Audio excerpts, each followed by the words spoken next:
Ça fait 14 ans que Satoshi a disparu. Elon Musk lâche Gary Gensler, la BCE qui abaisse les taux. On décrypte tout ça maintenant dans la Minute Crypto.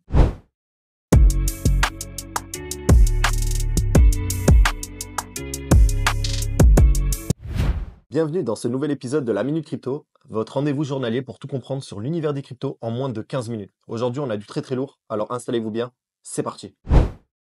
Ça fait exactement 14 ans, depuis le 12 décembre 2010, que Satoshi Nakamoto a posté son dernier message public sur Bitcoin Talk. Dans ce message, il parlait des améliorations nécessaires pour solidifier le réseau Bitcoin et ensuite il a totalement disparu. Donc on sait toujours pas son identité, on sait toujours pas les raisons de sa disparition. Mais du coup, il nous a laissé l'héritage, donc Bitcoin. Et ça marche toujours aussi bien après 14 ou même 15 ans maintenant. Maintenant, on va parler d'Elon Musk. Alors, il y a Elon Musk qui s'est moqué ouvertement de Gary Gensler. C'est le président de la SEC actuelle, mais d'ici un mois, il va changer, donc ça va plus être lui, il va démissionner. Et il a été très hostile envers les cryptos depuis des années. Il a fait beaucoup de problèmes à l'écosystème, beaucoup de mal. Et là, donc, Elon Musk, il a demandé à Grok de dessiner une photo de Gensler. Et Grok, si vous voulez, c'est une intelligence artificielle qu'il a récemment dévoilée. C'est via son entreprise qui est spécialisée dans l'IA. Ça s'appelle XAI, son entreprise. Et du coup, voilà, la belle photo de Gary Gensler modifiée par Grok. C'est vraiment un gamin. Donc, à partir du 13 décembre 2024, Coinbase va restreindre l'accès à plusieurs stablecoins comme l'USDT, le DAI, le PYUSD. Et ça va être quand en Europe? Parce que il y a la régulation MiCA. C'est une régulation inspirée des régulations françaises que l'Europe a mis en place. Et du coup, le Coinbase, ils vont vraiment se réglementer à se conformer, si vous voulez, aux réglementations. Et l'USDT, le DAI, le PYUSD et plein d'autres stables, ils ont décidé de ne pas suivre le mouvement. Donc, quitte même à perdre leur marché en Europe. Et ça, c'est au profit de l'USDC, du coup, qui, eux, vont se réguler. Et se réglementent vraiment à la dernière réglementation MiCA. Et vraiment, ça va être peut-être les seuls stablecoins qu'il va y avoir avant un moment. Donc, voilà. Il y a la Banque Centrale Européenne, la BCE, qui a abaissé ses taux d'intérêt de 0,25% et ça ramène du coup le taux directeur à 3%. Donc il faut savoir, les banques centrales, leur but c'est de laisser 2% maximum pour vraiment que ça stimule l'économie. Ça veut dire qu'en fait ils disent ouvertement que l'inflation de 2%, c'est quelque chose de bien pour eux en fait. Ça veut dire que c'est pour ça que c'est très important d'investir. Je le dis à tous mes proches, à tout le monde, bon, tout le monde s'en bat les couilles. Mais vraiment, 2%, sur 10 ans, ça fait 20% de perte. Si vous avez 10 000 euros en compte en banque, ben, en valeur d'achat, dans 10 ans, ça aura perdu 2 000 euros de valeur. Ça veut dire que ça ne vaudra que 8 000 euros d'achat. Et là, ils disent 2%, mais c'est avec des calculs bien spécifiques qu'ils arrangent eux-mêmes. C'est sur la globalité du marché. Ils voient pas certains secteurs où c'est bien plus que 2% de hausse d'inflation et tout ça. Donc voilà, ça va aider à stimuler l'économie, le fait qu'ils baissent les taux. Et du coup, ça réduit les coûts en fait pour les emprunts, ça favorise l'investissement, voilà, ça fait tourner mieux l'économie. Maintenant, on va parler de la ville canadienne de Vancouver. Ils ont officiellement approuvé une motion visant à devenir une ville favorable au Bitcoin, donc vraiment, ils sont du bon côté de la planète, parce que nous, on n'a vraiment pas ça dans notre continent actuellement. Nous allons accomplir de grandes choses avec la crypto, parce que nous ne voulons pas que la Chine ou d'autres pays prennent l'avantage. Nous voulons être les leaders. Nous allons également devancer l'IA et produire d'énormes quantités d'électricité.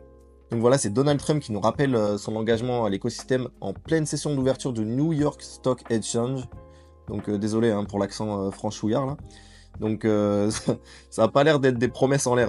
Vraiment, je l'ai déjà dit, moi j'y crois vraiment à un Trump pro-Bitcoin qui va pas mentir sur ses intentions. Donc vraiment, il a placé des pro-crypto depuis le début là sur des postes importants. Il y a même un nouveau là qui va arriver, il s'agit de French Hill, c'est un républicain de l'Arkansas. C'est un ancien banquier qui va probablement devenir le prochain patron du comité des services financiers à la Chambre des représentants aux États-Unis. Donc ouais, le titre il est long comme le bras, mais je pense que c'est un truc important comme poste. Et du coup c'est super important. Ça s'occupe de tout ce qui touche aux banques, les finances, les cryptos, tout ça. Il crée des règles, il surveille que tout fonctionne bien. Donc voilà. Il y a eu BlackRock qui affirme que mettre jusqu'à 2% de Bitcoin dans un portefeuille, c'est raisonnable. Donc là, on parle pas de petites sommes, hein. Si tous les investisseurs y suivent, ça ferait vraiment, apparemment, environ 6 000 milliards de dollars qui pourraient se déverser sur Bitcoin. Et bon, après, voilà, ça c'est hypothétique. Et franchement, faut imaginer que la capitalisation de Bitcoin, si même ne serait-ce que ouais, 2%, donc autant d'argent se déverserait sur Bitcoin, franchement, ça va être incroyable. Voilà, je sais, j'ai même pas de mots, il n'y a même pas de superlatif pour expliquer. Je ne peux même pas imaginer où ça pourrait nous envoyer. Voilà. Donc AAV vient de dépasser les 22 milliards de dollars de total value locked. Donc en fait, ça c'est la total value lock dans un projet, c'est l'argent qui est bloqué, qui est mis en fait en garde dans le protocole par les clients. Donc plus l'argent et le montant est gros, plus il y a une forte confiance de la part des investisseurs. Et ça, du coup, voilà, donc c'est un record historique. C'est énorme, hein, c'est pas des petits montants là, c'est vraiment 22 milliards, c'est une confiance massive des utilisateurs, hein. Et donc AAV, pour ceux qui savent pas, c'est une plateforme de DeFi pour prêter de l'argent et recevoir des intérêts derrière, tout ça. C'est une plateforme d'emprunt, de prêt, tout ça. Mais Web3, en fait, c'est totalement dirigé par des smart contracts, il n'y a pas d'humain derrière. Donc c'est totalement automatisé. Et donc comme je disais tout à l'heure, hein, plus la TVL est élevée, et plus c'est perçu comme sûr, fiable, tout ça. Et ça attire encore plus d'investisseurs, donc il y a encore plus de gens qui déposent de l'argent, ça fait vraiment un cercle vertueux. Mais par contre, ça peut attirer les hackers, parce qu'il y en a qui se disent, bah ça c'est le butin à gagner, quoi.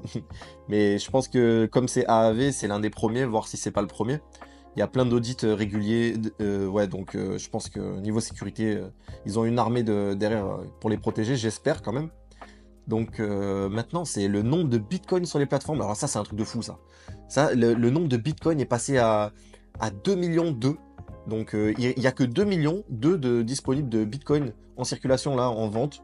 C'est rien du tout. C'est vraiment tous les gros institutionnels y rentrent. Il y a Michael Saylor, l'autre fou, il balance des milliards tous les matins. T'as BlackRock qui achète, tout ça. T'as des pays qui commencent à dire ouais, nous on veut acheter du bitcoin. Donc vraiment 2 millions de bitcoins restants.